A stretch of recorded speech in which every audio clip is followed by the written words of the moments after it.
Hiya, it's Amanda here from Lolli Lulu Crafts, and today I have some pieces from a Forever Friends collection that I have. This is an official licensed collection as well, so this is the real images, and I thought we would make a cute card from it. So the first thing I want to do is pop out this little mini envelope that's in this sheet. There's a number of sheets with all these different elements, and they're just attached by little notches, so if you're very careful you can pop them off, but if you're struggling at all, just use a little craft knife or a pair of scissors. And then all I'm doing is just folding on the score lines using my bone folder. It's the straight edge that's coming up to the top and the pointy edge that makes the top of the flap of the envelope. And then I'm just going to be using my tape pen to stick it down. Obviously be careful that you don't stick it to the back of the envelope so that you still have an inside, unless of course it doesn't matter for what you're doing. For me, I needed it to have an inside because I am actually going to put something inside it. It came in the collection with some pre-made cards with those beautiful colours and all sorts of designs on. So I've taken that gold one that you just saw there. I was just measuring it up, and then I'm taking a piece of paper that also came in the collection, and I'm just cutting a slice off that's approximately 3 inches tall, and then I'm just putting some adhesive on the back, again just some tape pen, and I'm popping that down across the bottom there, and then I shall use my scissors just to cut off the excess. Next I want to get a border. Again, in the collection it came with a sheet of different borders, and I wanted to pick one out to go across that centre section, just to make a nice section across that middle where the two patterns joined. So I just took a piece, cut it to a rough length so I didn't pull all of the whole border out off the sheet. Then I've used some of my tape pen again, and I'm just sticking it down, and I'm trying to carefully stick it evenly between the dots on the gold paper and the teardrops on the other, so that it sort of goes nice and evenly between the two. Things like that really bug me if it's not even. And then again just cut the excess off using my scissors. So the next thing I wanted to do was use another one of the sheets of paper, and you can see they're really luxury kind of look with all this gold, and I wanted to use that as an insert. I just thought that would look so, like, really luxurious is the word for it. So I'm just marking the height on there, and I'm cutting that. Now the width is going to be correct, it's going to be the A5 size, however obviously I want it slightly smaller because I don't want it to be exactly the same size as the outside of the card. So you wanted to cut that just a tiny bit off there, and then I'm just folding it in the middle just using my score tool. Now because it's foiled, you will get this quite a sharp line, so you want to fold it with your score tool and then unfold it so that you kind of soften it. Now for some reason only known to myself, I put the adhesive on the card. I should have put it on the actual insert. In this case it didn't matter because the width of the insert was so almost the same as the card, it was not a problem.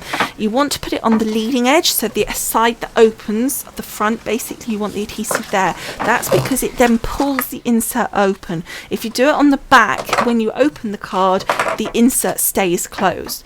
Now clearly with this gold, nobody's going to write on that very easily, so I took another one of these little topper pieces that were on one of the sheets, and it had like these lines, and it also had the little bear on it, so it really kind of brought the theme onto the inside as well. And I just popped that on the insert, and that just gave them somewhere to write, and I really like the fact that it brought the bear to the center as well.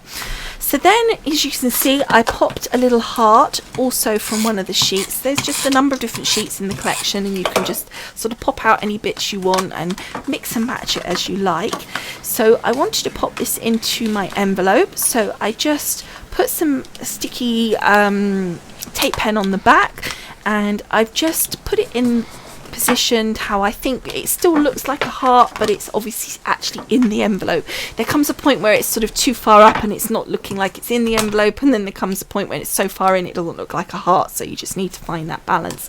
I then found another little bit that I popped out that said big hugs. I just thought that was so super cute. I really liked it.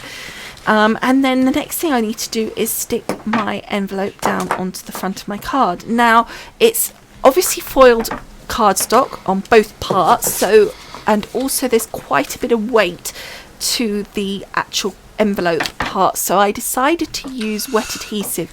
It also gave me the advantage of being able to wriggle it into position, because as you can see, what I've done here is taken the envelope, which is slightly bigger than the card, and I'm using that to help me guide me really as to where I can position the actual mini envelope on the front. Next, I decided that I would actually add one of the 3D elements. It had actually decoupage for this little bear on the heart. I decided to only take the first element just to give the bear just a bit of pop, but I didn't want to do loads of the layers. But you could obviously easily do many more layers if you wanted to, or just even 1 or 2, whatever you wanted. There was that option, and I think it looked really cute just having that extra dimension there, and it also pulled the envelope up a little bit as well, which I thought was cute. Then the last bit I wanted to do on the front was just add some of these gorgeous beads that came. They're adhesive beads. They actually come on a string, as it were, of adhesive, so you can pick out, as like I have here, I've got 3, and they stay as a row, which is really handy. They're part of the collection. They came as part of the collection, so they match, that's the word I was trying to spit out there. They match in really well with the gold, so there's no problem there. They also came with like a green colour, which was kind of cool. And then the final touch was some stickles. I felt like I needed the heart and the bear to pop just a little bit, so just a bit of stickles on the rose and a bit of stickles around the red of the heart here. I felt just popped those elements out, made them just a little bit more focal, but without overpowering the rest, because the rest was so strong with the gold and the foiling and everything, that I was just concerned that the bear and the heart would just disappear. And the same with the sentiment, really. I just didn't want it disappearing into the background, and something as simple as that just gives it a bit of a lift, and I think just brings it a little bit more into focus when you look at your card. And then that was it, and there's the envelope that I was sort of showed you the back of when I was doing the positioning of the mini envelope, and you can see it had a lovely front to it as well. And there's the inside of the card, and it's just, I think, a really simple card actually to make, and yet I think it looks so effective. I was really pleased with it. It was one of these cards that I was kind of almost organically making. I wasn't really sure where I was going. I started off with the thought that I really wanted to use the envelope. That was like the first thing, was that I just wanted to make use of the mini envelope, and then I kind of went out from that point really. So I hope you've enjoyed making this card with me. Don't forget, as always, that the link to the blog post, if you're here on YouTube, is below in the paragraph. You just click on show more and you'll find the link there. It's definitely worth going across to the blog post, because you will see loads of photos of the finished card, and I think you definitely get a bit better view of the card when you see it through the photos. So thank you again, and I will see you again next time. Thanks so much for watching. Bye for now. Bye.